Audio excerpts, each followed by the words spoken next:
put on the shelf now. How about a coupe? I would have black out the store. Hey, I'm beat his ass in front of his hoe. This is the last day, G. Y'all thought I was count. Y'all thought this was a gang. Y'all didn't want to throw the ass. Well, get what? Whoever did the video finna get paid now. Finna get paid. Let them hunt it. Let them hunt it for the winner. Okay, bitch, I just got this new load and I need somewhere to stash it. For real though. Talking all that boss bitch shit, ho, you just need a real nigga to smash it. Hold up. I just turned the bad bitch to a ratchet. Tonight, dozens of people making their voices heard against gun violence in our area in honor of a couple who lost their lives to it just days before Valentine's Day, or on Valentine's Day rather. And God, we're just calling on you right now, God. We are crying now, but it could be your family crying. My brother was murdered back in 2008 and they still have not found the person that did that. 2 dead bodies in a car. And now 16 years later, here it is again, has happened in our family. People are vicious. We need to get them off the street.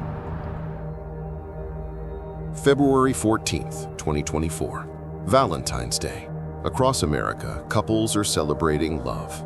Flowers, chocolates, romantic dinners. But in Birmingham, Alabama, something darker is unfolding. Hidden beneath this city's surface is a violence so relentless, so brutal that families are terrified to speak up. We're talking about an 18 body count by one dude in just 14 months.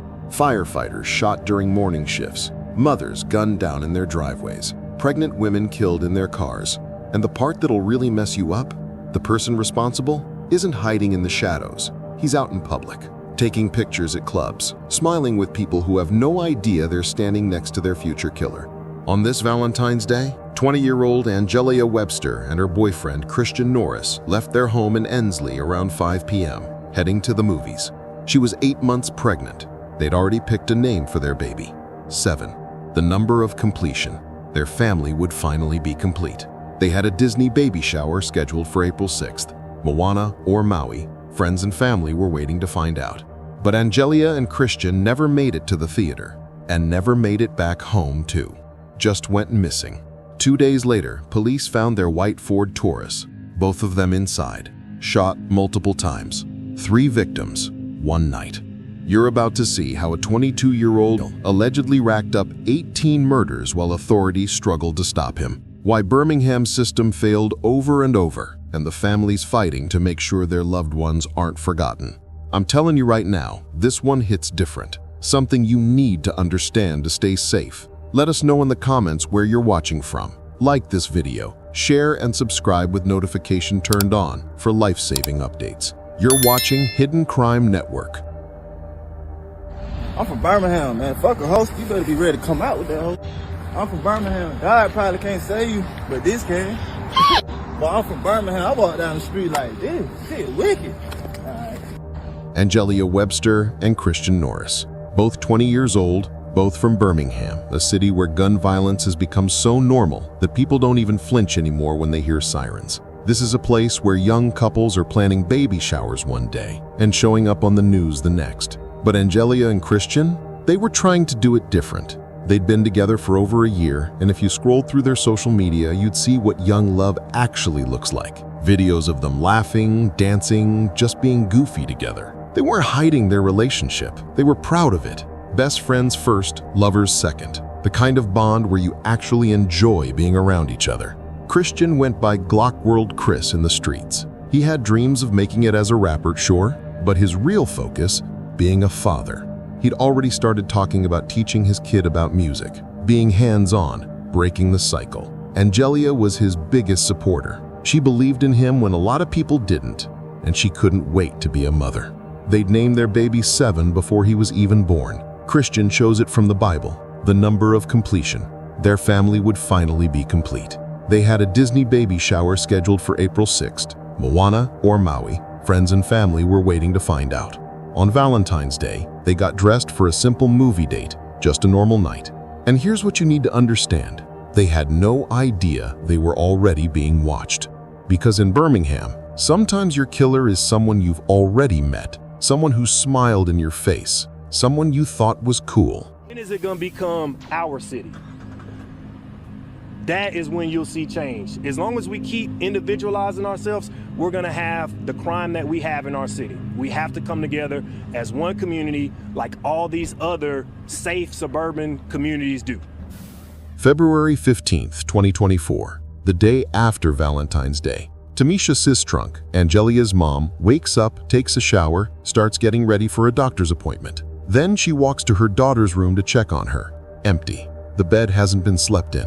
That's when the panic starts, because Angeliyah always comes home, always checks in, always answers her phone. She calls her, straight to voicemail. She calls Christian, voicemail. Now, if you've never had someone you love go missing, you probably can't understand that feeling. Your mind starts racing through every possibility. Maybe they broke down somewhere. Maybe their phones died. Maybe they stayed with a friend and forgot to call. You're trying to stay calm, but your stomach's already telling you something's wrong. By that morning, the families file a missing persons report with BPD. Social media explodes. People are sharing photos of Angeliyah and Christian, the white Ford Taurus they were driving, everything. The community's trying to help. Crime Stoppers puts out alerts. Detective Ayers is assigned to the case. For 2 days, families on both sides are holding on to hope, praying they'll walk through the door with some wild explanation and everyone can laugh about how scared they were. Then, February 16th happens, 3:50 in the afternoon. Detectives find the white Ford Taurus parked in the 4100 block of 10th Avenue in Wylam, just a few miles from where they'd last been seen. They approach the vehicle, look inside. Both of them are in there. Angeliyah, Christian, multiple gunshot wounds. Angeliyah is still pregnant. 7 never got a chance.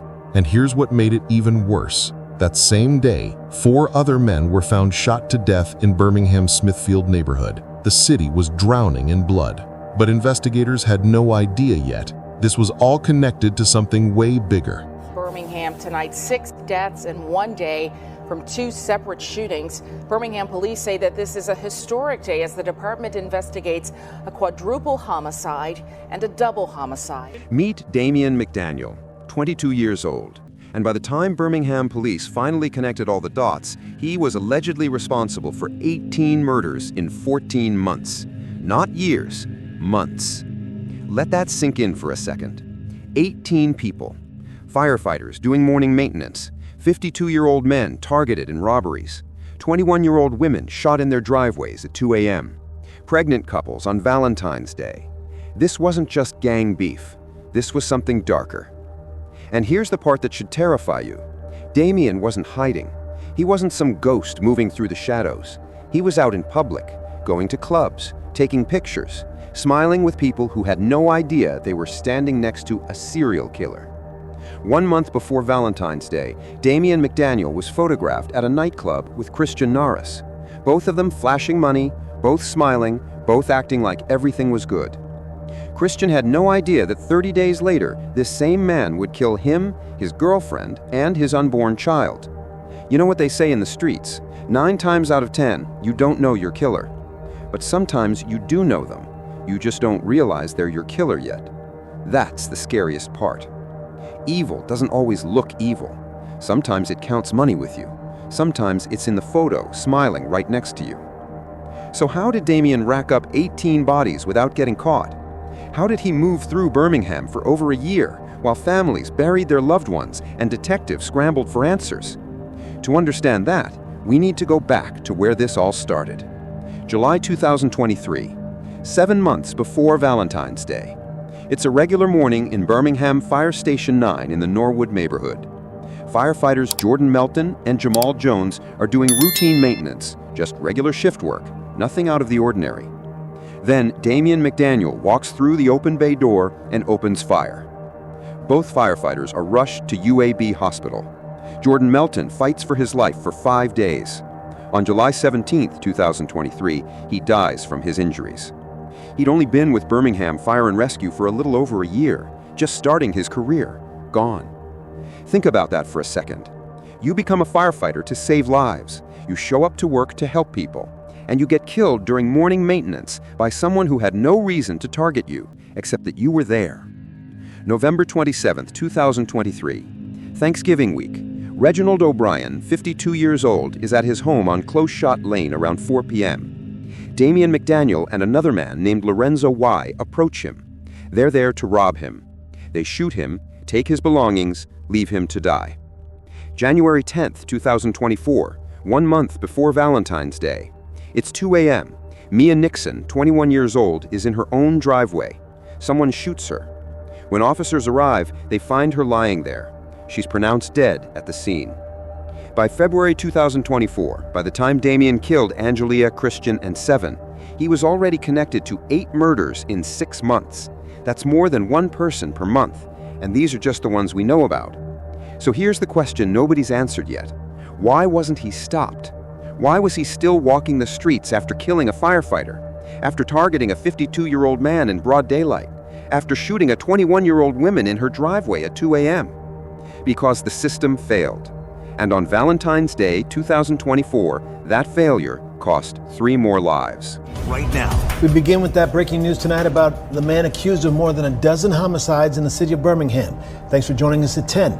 I'm Guy Rawlins. And I'm Sherry Falk. Within the last few hours, Birmingham police announced Damian McDaniel is now charged in connection to 4 more homicides in the city. Officers say the first of these cases connects McDaniel with Lorenzo Wiley in the shooting death of Reginald Bryant. They believe the two killed him during a robbery on Clocher Lane on November 27, 2023. At the time, they believe Bryant was targeted. Both McDaniel and Wiley are charged with capital murder in this case. McDaniel is also charged with capital murder in the deaths of Angeliyah Webster, Christian Norris, and the couple's unborn child. They were killed on Valentine's Day in 2024. The couple left to go on a date to the movies and were never seen alive again. Their bodies were found 2 days later on 10th Avenue in Wylam, both of them shot to death. February 14th, 2024, Valentine's Day. Let's walk through what investigators believe happened. Angeliyah and Christian left their home in Ensley around 5 p.m., heading to the movies. Surveillance footage captured their white Ford Taurus leaving the neighborhood. They were supposed to come back that night. They never did. Detectives believe they were either followed or lured to a specific location, because when their car was found 2 days later in Wylam, just a few miles away, it wasn't like they'd crashed or broken down. The car was just parked there, and they were inside. Both of them, shot multiple times. Surveillance footage from nearby buildings showed something chilling. A dark-colored sedan had been parked in the area for hours that evening. Witnesses reported seeing the vehicle leave shortly after gunshots were heard. When investigators ran the vehicle registration, it led them back to known gang affiliates, and that's when Damian McDaniel's name started coming up in the investigation. But here's what made this even more calculated. Damian knew Christian. They'd been photographed together just 1 month earlier. So this wasn't some random drive-by. This wasn't a case of mistaken identity. This was deliberate. The motive? Investigators still haven't publicly revealed the exact reason. Was it gang-related? A dispute over money? Retaliation for something Christian said or did? We don't know. What we do know is that Damian made a choice that night to end 3 lives. Tamisha Seistrunk sought in her daughter's empty room baby shower decorations that would never be used, a nursery that would never be filled, a grandbaby she'd never get to hold. But she didn't stay silent. She went to the media. She went to the police. She kept Angeliyah's name alive, demanding answers, refusing to let her daughter become just another statistic in Birmingham's body count. Christian's cousin, Sharita Wilson Clark, turned her grief into action. She started a program called ROCK, Refreshing Our Community, focused on teaching conflict resolution in Birmingham schools, teaching kids how to spot danger before it escalates. And if you want those same survival strategies, I wrote Echoes of Caution with real tactics to protect yourself and your loved ones. Links in the description. But listen to what Sharita told reporters. Silence. Until we start to step up and say something and do something about it, these are going to continue. They're going to continue because they're not being caught. So if you're not being caught for committing a murder, what's to stop you from doing another murder and another murder and another murder? And that's the cycle that we're continuing to see here in Birmingham. In the meantime, she's turning her pain into being proactive and putting a stop to gun violence. We have a program called Refreshing Our Community, and the acronym for it is ROCK. Inside of this program, We're going to be going into the schools when the new school year starts, and we're going to be talking about conflict resolution. What can we do to combat some of the violence? Dozens of people showed up for vigils, balloon releases, stop the violence chants, prayer circles, families holding photos of their loved ones, demanding justice. Birmingham PD and Crime Stoppers offered a $5,000 reward for information. Detective Ayers put his number out publicly. The message was clear: no tip is too small. We need you to talk. But here's the brutal reality. People were scared because Damien was still out there, still killing. And if you talked, you might be next. For over a year, the families waited, prayed, fought for answers, until finally, May 2025, the breakthrough came. May 2025, more than a year after Angeliyah and Christian's murders, Birmingham police held a press conference that shocked the entire city. Damien McDaniel was now charged with capital murder in the deaths of Angeliyah Webster, Christian Norris, and their unborn child, 7. But that wasn't all. He was connected to 18 total homicides within the city of Birmingham. 18 people, 14 months. Lorenzo Y., 30 years old from Fairfield, was also charged with capital murder in connection to the November 2023 killing of Reginald O'Brien. He and Damien allegedly worked together on that robbery-turned-murder. So how did investigators finally piece it all together? Surveillance footage, phone records, witness statements, gang intelligence. It took over a year, but they finally had enough evidence to make the arrests. And you want to know the sickest part? If Damien had stopped, if he hadn't kept killing, he might have gotten away with it. But he couldn't help himself. He kept going, kept leaving bodies, until eventually the evidence became too overwhelming to ignore. But here's the question nobody wants to answer. Why did it take 18 murders to stop him? After the firefighter killing in July 2023, why was he still free to walk the streets? How many of those lives could have been saved if he'd been caught sooner? Those are questions Birmingham PD still hasn't answered. And the families? They're left with arrests that don't bring their loved ones back, trials that are still pending, and the knowledge that the system failed them over and over again. Damien McDaniel is off the streets now, but the damage? That's permanent. We're extremely proud of our homicide investigators who have worked tirelessly to bring justice to these victims as well as their families. We also want to thank our federal partners in the Jefferson County District Attorney's Office for their support and collaboration throughout these investigations. With these latest charges, Damien McDaniel is now connected to a total of 18 cases within the city. We have been following all of the developments surrounding McDaniel and his charges since he was first arrested last year. For all of the details, you can head to our website or... Let's take a moment to remember who we lost. Jordan Melton, firefighter, only a year into his career, killed doing morning maintenance at the station. Reginald O'Brien, 52 years old, targeted in a robbery at his own home. Mia Nixon, 21 years old, shot in her driveway at 2 a.m. Angeliyah Webster, 20 years old, 8 months pregnant, dreaming of becoming a mother. Christian, Glock World Chris, 20 years old, aspiring rapper, excited father-to-be. 7. Norris, unborn, never got to see the world his name was meant to complete. And 12 other victims connected to Damien McDaniel, families destroyed, futures erased. Rest in peace to you all. April 6th came and went. No Moana or Maui reveal, no Disney baby shower, no celebration. Just an empty nursery and a family drowning in grief. And it's not just these victims. It's Sharita's brother, murdered in a car back in 2008, case still unsolved. It's every family in Birmingham still waiting for answers, still wondering if justice will ever come. Here's what this story teaches us. Evil doesn't always announce itself. Sometimes it smiles for the camera. Sometimes it counts money with you at the club. Sometimes your killer is standing right next to you and you have no idea. And when the system fails 18 times, we all pay the price. If you have information about unsolved murders in Birmingham, speak up, anonymously. Let us know your thoughts in the comments, but remember, real lives were lost here. Like, share, and subscribe for more stories that demand justice. Stay safe, stay wise, and thank you for joining us today. See you on another story from the Hidden Crime Network. Bye for now.